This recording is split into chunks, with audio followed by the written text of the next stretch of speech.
I'm so glad, actually, that I did have my mates with me doing the same thing, because otherwise I think I might have gone a bit doolally. Can you get me some food, please, honey? Everything to do with the Spice Girls, life, once it began, it was surreal. Everything was surreal. And you just, like anything in life, you just get on with it, you know, and it was brilliant and it was exciting, but it was also hard to get your head around it. I don't know if there's a full acceptance, you just go along, you know, you're just on the ride. That's how it felt. It's quite unnerving, really. And as I've got older, and when that feeling comes back again, it makes me feel very vulnerable, because you're not, you know, you haven't got your feet on the ground. Well, I've got my clothes on, so chill. Yeah, I'll shut it. Oh, God. Topless pictures of me had come out. Hideous. It was not good then. Geri had told us about her, you know, her glamour modelling and the stuff that she'd done before, so we were all fully aware of it, and we all knew that it was going to come out. This is when it all starts going a bit... I'd done glamour pictures when I was like 18 or 19, and they were quite harmless, do you know what I mean? It was just my boobs. My nephews and my cousins were watching us and like, yeah, girl power, you know, and it was all very young at definitely at the beginning. So for those pictures to come out, it was a bit scary. We were selling records to children and teenagers and adults, but children were the main ones buying our records at one time, and I think we were all a bit concerned that that might affect our fan base. So I think it probably did cause a little bit of friction. I remember being mad about it. I look at it now completely differently to how I did then. But, you know, I think we overcome that. We never said, don't forget, we never said we're perfect. Never. And everybody sort of passed. When we met Prince Charles and, you know, he seemed very happy to meet us, and that's when you kind of think, this is bizarre, you know, people like this are wanting to meet us. I just thought, oh, what a sweet guy. That's nice. And more than anything, I was like, oh, wait till they see that. My mum and dad and people that I grew up with in Leeds, that was, like, exciting for me. Not the fact that I was personally meeting him, but look, oh, I've just got pictured with Mum. I pinched his bum, ended up all over the newspaper. It took me a very long time to wipe a certain amount of lipstick off one or two cheeks here this evening. So I think that night in Manchester when we met Prince Charles was, it was really good fun. I have to be completely honest, you know, my mind wasn't totally on the performance that night, because that was when I'd first met David, and Manchester United, the team, and Alex Ferguson were going to that event, and they were going to be sitting in the audience watching. We flew to South Africa and then we met Nelson Mandela. What do you think of the Spice Girls? Well, you know, he just said it was an honour to meet us. It's one of the greatest moments in my life. Hey, I mean, you think, hold on a minute, stop this, what's going on? We were all very aware of who Mr. Mandela was, and I think the fact that he knew who we were was just incredible. You know what I did?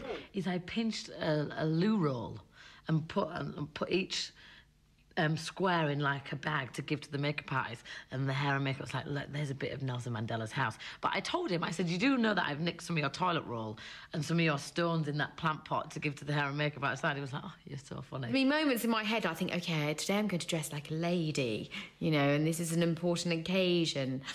And then we met him, and the Watford girl would always come out. Well, you must realise, of course, that they are talking about an old man. You're not old, you know. You're as young as the girl you feel, and I'm 25. I think at the time when we met Prince Charles and Nelson Mandela, we were just in this huge whirlwind, and life was so surreal that it was just another day at the office. Finally, fans of the Spice Girls will soon be allowed to see what their idols are really, really like. The group used the Cannes Film Festival to announce their first film appearance in Spice the Movie. I can't remember it being, oh, and now we have to make a movie. It'd be like, oh, that'd be fun to do. Yeah, why not? This is what our movie should be about. They're young, they're cute, they're hip, they're wacky. Yeah, but can they act? It wasn't acting. We was genuinely just being ourselves. Why do people stereotype us all the time? Practically all of the stuff in the movie was us. I'm so sporty. I was just playing myself and was playing herself.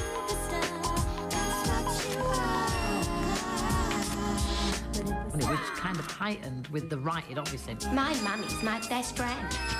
I thought Victoria did really well in it. I thought I was really crap in it, actually. You either got to move it in front or move it out the way. All right, well, I'll move that fairground horse to there. Sort that out. You can't do that. Says who? Says Mr. Chess. It's been in the rules for thousands of years. And also, I felt really, it was rushed, and I wanted to be, like, do deep acting. It just felt like we were just knocking it out. They're a problem, officer.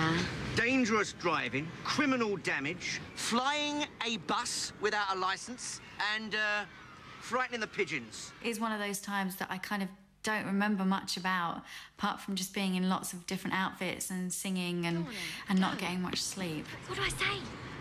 I'm really sorry, officer, but the thing was we were late for a show, so we were in a hurry. We didn't hurt anybody, and we're just really sorry. We promise never, ever to do it again. You know, we weren't expecting Oscars out of it. It was what it was. It was great fun. People loved it. The music... Great. That was all the songs from the second album. The second album was actually written during the time we were filming the film. Down in Dirty City used to be their home. I thought would be better, right? We had a mobile studio on set, so when you're not rehearsing your lines or you're not on camera, you're in the studio writing a song and singing. That's right there next to your Winnebago. We should do it. We gotta do that. Shimmy, shimmy, shimmy. There were really, really good days. We had so much fun. But there were some days that were absolutely awful. And I've never laughed so much, but I've also never cried so much. We were together so much.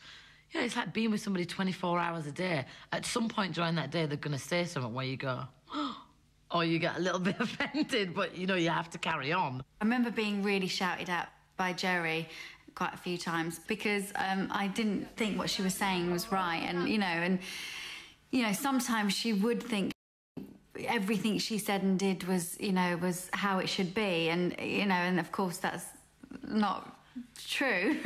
I know I probably upset them at times, and it's horrible thinking that that if I made them cry or anything like that, but